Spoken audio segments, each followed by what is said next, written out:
আসসালামু আলাইকুম ভিউয়ার্স, সবাই কেমন আছেন? আশা করছি সবাই ভালো আছেন। আমি আলহামদুলিল্লাহ ভালো আছি। আজকে আমি রান্না করব মিষ্টি কুমড়া দিয়ে বড় মাছের ঝোল। দেখুন তরকারিটা কত সুন্দর হয়েছে। আমি প্রথমে মাছগুলো লবণ হলুদ মাখিয়ে নিয়ে ভেজে নিচ্ছি। আমি মিষ্টি কুমড়াগুলো ভেজে নেব, লবণ হলুদ মাখিয়ে নিচ্ছি।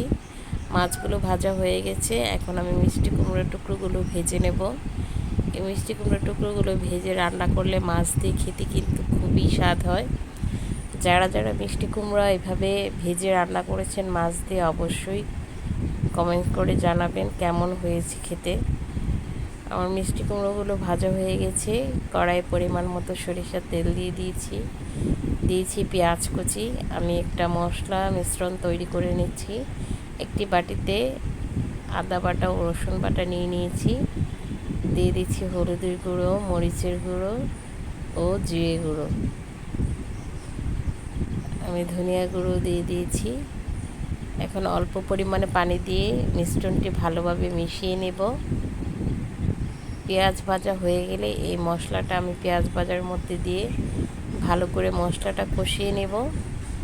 আর মশলা কষানোটা সুন্দর হলে রান্নাটাও খেতে ভালো লাগে, দেখতে খুব সুন্দর হয়।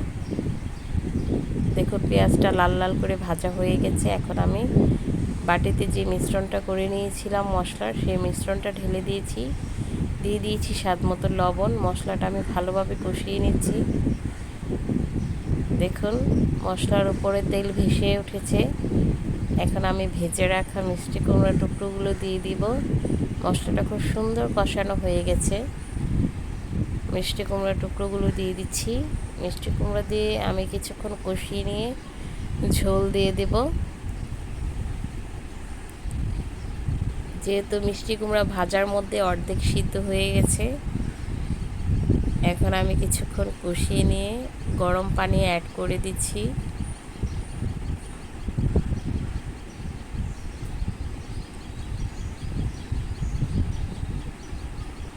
দেখতে দেখুন মাশাআল্লাহ কত সুন্দর কালারফুল।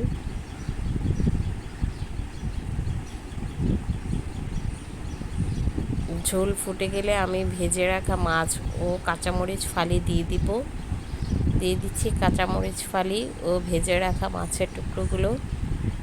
এখন আমি আরও 10 মিনিটের মতো রান্না করে নেব। 10 মিনিট পর ধনিয়া পাতা কুচি দিয়ে নামিয়ে নেব। এই রেসিপিটা কিন্তু খুবই সহজ এবং মজাদার একটি রেসিপি। কার কার পছন্দ মিষ্টি কুমড়া দিয়ে মাছের ঝোল খেতে ভালো লাগে, অবশ্যই কমেন্ট সেকশনে জানাবেন। আর আজকের রেসিপিটি কেমন হয়েছে কমেন্ট করতে ভুলবেন না। রেসিপিটি ভালো লাগলে অবশ্যই লাইক কমেন্ট শেয়ার দেবেন। ইউটিউবে যারা এখনও সাবস্ক্রাইব দেননি অবশ্যই সাবস্ক্রাইব দিতে ভুলবেন না।